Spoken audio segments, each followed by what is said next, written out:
everybody is racist to some degree. The reality is it depends on, a lot of people want to be politically correct. A lot of people want to sit there and say, I'm not racist at all. We all have biases. We all have stereotypes. We all make jokes. We all are racist to some degree. Facts. Now, how racist you are is a whole other situation, but everyone is racist. That's number one. Next thing I want to say, see, I think this Shiloh Hendrix and Metcalf situation is a microcosm of a much bigger problem. And that bigger problem is what I call systemic organized.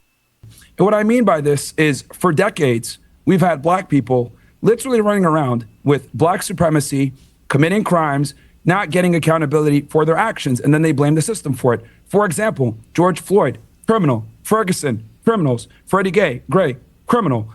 A lot of these people are criminals, and what ends up happening is they challenge the police officer, they get into a physical altercation, things go left, they die, something happens, use of force is utilized, and then they want to cry about the result, when in reality, it's not the police killing black people, it's black people killing black people. And if you want to talk about black on white violence, black people kill white people 2 times as much. And on top of that, most of the shootings in America, a lot of the times, are white cops killing other unarmed white men. So this whole systemic racism or police brutality, or, oh, it's all so messed up, the reality is this. Black people have been able to get away with a ridiculous amount of privilege in America for a very long time. They're able to be racist with impunity. They're able to call white people crackers without being challenged back. And quite frankly, white America's had enough of it, and the chickens have come to roost. Now, look, am I saying that's awesome? Am I saying that's great? No, but for literally the better part of almost 2 decades since the Obama era, we've had to have BLM and liberalism shoved down our throats, and quite frankly, we're all tired of it. Right, but just to be clear, I agree. You would have no problem with one member of this panel openly saying she uses the N-word at black people with impunity and is proud of being a racist. You have no problem with that? My worldview on the protection of the First Amendment and freedom of speech overrides my personal feelings. She has the right to say That's fine. You can support the First Amendment, but you can also have a personal view. This is the thing, and I'll go back to what I was saying before. Black people have no problem saying racial epithets to anyone. They have no problem, man. No problem. Matter of fact, we'll laugh and joke about it and, at the expense of the other person. But as soon as someone says that N-word with the hard R, but that hard R, oh, man, no. Meltdown. Okay, so at one point, and probably in my life as well, when I was much younger, yeah, probably felt the same way. I don't feel that way anymore, man, because I think that word right there has such a hold on the black community, and it shouldn't anymore, man. It just should just be, okay, it was a horrible time in our country's history. But history itself, there's a lot of horrible times, man, and plenty of nationalities, plenty of different ethnicities have gone through horrible times. And I just think here in this country, man, it is a crutch, man, such a huge crutch. And there's a lot of successful black people in this country, a lot of successful black people who are just like, something, I'm just going to go for it. I'm not going to be limited. I'm not going to use racism as an excuse. Because a lot of people will use it as an excuse. They'll use it they'll do horrible shit and then blame it on racism, knowing damn well what they were doing is horrible shit. Like, hey, brother, you robbing that bank. You know damn well your ass was going to go to jail if you got caught. But now that you got caught, you want to go ahead and use racism and use the history of black people in this country as a reason why you robbed the bank. No, it's like your kids, man. Like your kids will use every damn excuse in the book. And it cracks me up when they throw that, oh, I didn't ask to be born, man. If you don't get the hell out of here with that bullshit as excuse, I didn't ask to be born. Who the hell asked to be born? You just want to slap the hell out your kids, don't you? I feel the same way, man, when people use the N-word excuse with the hard R. Hard R. About what she said. My feelings are irrelevant. The Constitution is the Constitution. That's what matters. Oh, that's fascinating. Hold on. So when it comes to chastising black Americans about their behavior, about calling white people crackers, as you say, about their moral claims about the racist system, you can levy a judgment against black Americans for all the things they do. But when it comes to this woman saying the N-word, and this other woman endorsing it and saying that she herself uses the N-word, now all of a sudden we can only talk about the Constitution and the legal right. We can't offer any moral judgment against it. That's disingenuous. And it's as the only black American up here, that's quite frustrating to hear. Here's the thing. if you want to be soft and get offended by that, that's your fucking problem, not mine. Damn. Let me ask Rikki. We're not even. Let me ask Rikki. Rikki, this isn't about being soft any more than when you were desperately saving these white people. Hold on. This sensitive nature that you have is precisely why we have this problem. It's not about being sensitive. It's about I didn't articulate. Hold on. Let me finish, Myron. Let me speak and then I'll let you respond. Myron, I didn't articulate any sensitivity here. What I said, in the same way that you levied a judgment against black people, I'm levying one against the claims you're making. I'm no more sensitive than you were when you made your claim. I'm simply saying I disagree with you. And to immediately jump to you're being sensitive is just a distraction. I'm making an argument here. Just respond to my argument. No, and my argument to respond to that is this. Political correctness, liberalism, and making sure that we are politically correct and don't use certain words could offend people is precisely why we're in the situation that we're in. For decades, we've had to literally tiptoe around saying certain things around certain people, while the other group of people has been able to have impunity and be able to be as racist as they want to be, as violent as they want to be, without any type of consequence. And if you call it out, you're labeled a racist. The reality is this. Black people don't want to live around black people. I don't want to live around a bunch of black people. I move to neighborhoods where it's majority white because I know I'm safe. Now, this is uncomfortable reality that no one wants to say, so I'll say it for them.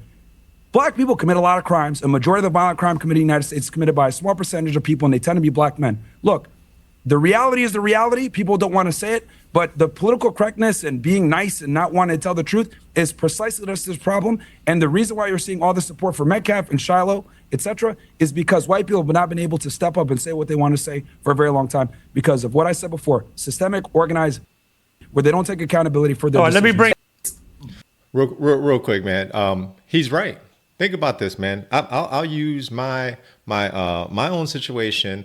And family members and friends that like family members, right? A lot of us grew up in the hood, right? Okay. None of us live there anymore. Well, the majority of us don't. I mean, we got some old school elders that still live in these neighborhoods, but the majority of us made money at a young age. And what do? We bounced up out of there, man, because he's right. You know, I don't care what neighborhood it is. You know, we don't want to be in an unsafe neighborhood, man. And it just so happens that the neighborhoods that we grew up in predominantly were black, and they were unsafe neighborhoods, man. I witnessed, well, I won't give too much away, but I've witnessed a lot of shit, man. Maybe been part of a lot of shit. And you know what? As you get older, you grow out of it. As you become a family man, you grow out of it. You have children. You don't want your children exposed to it. You want to keep your children safe, man. So you don't want them around the bullshit you grew up with. That's just a fact, dude. You know, a lot of successful blacks that I have met throughout my life, man, none of them still live in the impoverished neighborhoods that they came from. They don't, man. The marginalized neighborhoods that they came from. That's what you try to do, right? You try to become a success, and you try to build something for you and your family and take your kids and your family out of these marginalized neighborhoods. It's just a fact, man. It's truth.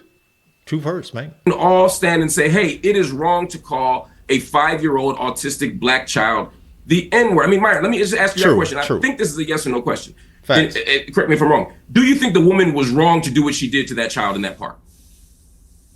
I don't approve of that. But what I will say is that it's very important to understand the entire context of what led us to this position. Because again, Metcalf and Hendrix is a microcosm of a much larger problem. Earlier, we were talking about tribalism when you were mentioning Nick Fuentes' tweet. Here's the thing. Black people could be as tribal as they want to be. You have people like Tariq Nasheed, Dr. Umar Johnson running around about black power and marry black women and keep it in the hood and all this other stuff. But if white people assemble and say, you know what, white power, we need to keep our nation white, they're immediately ostracized and labeled as supremacists, and they get banned off every single platform. I find that interesting. And matter of fact, you went ahead and the same thing. No, actually, it is the same thing. Because here's the problem with black people. No, it's not. Hold on, let me finish this. Black people practice the very racism they cry about. You guys can gather together and say Black Lives Matter, Black Power, but if white people get together and say white power, gather together, they're considered white supremacists and they get banned off every single platform. Why is that Jared Taylor and Nick Fuentes are banned off every platform for practicing white nationalism, but black people are allowed to stand every single platform getting interviews on a Breakfast Club? Explain that to me. There's a two-tier situation here where black people are able to benefit off of being racist while whites are not. And what we're dealing with right now in America is literally a backlash to this black supremacy has been able to run around unchecked for a long time, and no one has the balls to call it out. Here's the other thing I want to say. Everyone's flipping out over Shiloh Hendrix is saying the N-word. Can I respond to the point you just made, though? No, hold on. Nobody flipped out like this when the United States was getting destroyed in 2020 because of black protests destroying every liberal city in America. So I don't want to hear it about, she made $100,000 because she said the N-word. Who cares? They destroyed billions of dollars of structure because someone got killed who was a criminal. That's the problem in America. You guys get a privilege that no one else gets to enjoy. You could be racist. Okay, and Myron. Real quick, just to piggyback off of what Myron is saying. So I've come from corporate America, okay?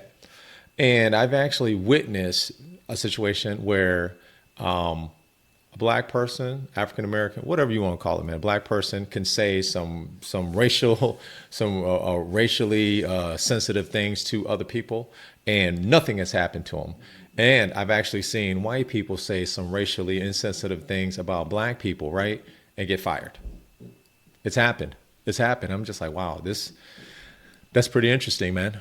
And I think if you don't want to be called the N-word, and if you don't want the N-word to have the power that it has in your world, then you should stop using it. I'm guilty of it too, man. I use the N-word all the time still. But, I'm trying to be conscious of it and use it less because, there is people that's very sensitive about it. I am not. And once again, I do realize there are some racist people in this world, and there's levels to it, right? Some people are just really, really, really racist. Well, let's just stay out of them people's way, man. Let's just not cross each other's paths, or let's just get out of each other's paths, man. But to let that word have the power on you the way that it does, I think it's just doing you a disservice, man, and it's holding you back. Your last words on this. Okay. Because I never got to respond to Myron's other. The thing with tribalism, it's a natural human instinct. Like, we are literally designed to want to be in communities and want to be a part of a set of community because it ensures our survival. It's been that way since the beginning of time. So the thing is that people are typically going to align with people that share similar features, and that's why we have the tribalism we have going on right now. So the problem is it's not going to go anywhere. I think the problem is that we've had this penting up for literally decades, and this has been a response to it. You have people that are coming out and supporting someone who you guys might deem as a terrible racist, but I think it's also very important to understand how we got here, because if we're going to look at the smaller problem, we can't look at the bigger problem, and it's what I said before, unchecked systemic.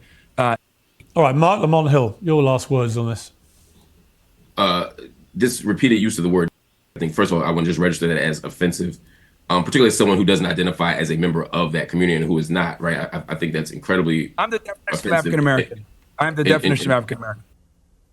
And troublesome. And to as a Sudanese American or an outsider who's using African American, the very technical term, the same way that Elon Musk is an African American, I think it is a bit disingenuous. But the bigger issue here, I think, is that this idea of equating of one side to the other side often loses track of this issue of power. To use his example, when black people stand up and say, hey, let's build our own stuff. Hey, let's have a black power movement. That is not the same as a white power. I'll let you speak uninterrupted. Let me finish, please, my Sudanese brother. So when a black person says, hey, let's preserve our culture, I have no problem with Italians or Irish people or anyone else saying let's preserve our culture. But when we don't talk about ethnicity, but actual race, and when white people say let's preserve whiteness, it's an exclusionary practice. It's about preserving laws and practices and tactics that do harm to other people. A black power movement was about opening stores and building businesses. A white power movement was a white power. That's the giga. A white power movement was about something very, very, very, very different. A white power movement included lynchings and included Ku Klux Klan, etc. So let's not pretend that these are opposite sides of the same coin. When white people say, let's save our country, and even using the language of our country, when black people built this thing, when you say that, you're talking about forcing people out of the country. You're talking about laws that discriminate. You're talking about doing harm to people. Let's not pretend these are the same thing, just like these GoFundMe campaigns are not the same thing. I'm okay if everybody gets out of the GoFundMe industrial complex. I'd love that. But let's not pretend that supporting someone for a fair trial is the same thing as supporting a grown white woman berating and calling the N-word to a 5-year-old autistic black child. And the fact that everyone in here can't be unanimous in condemning that I totally says exactly agree. how they're not the same.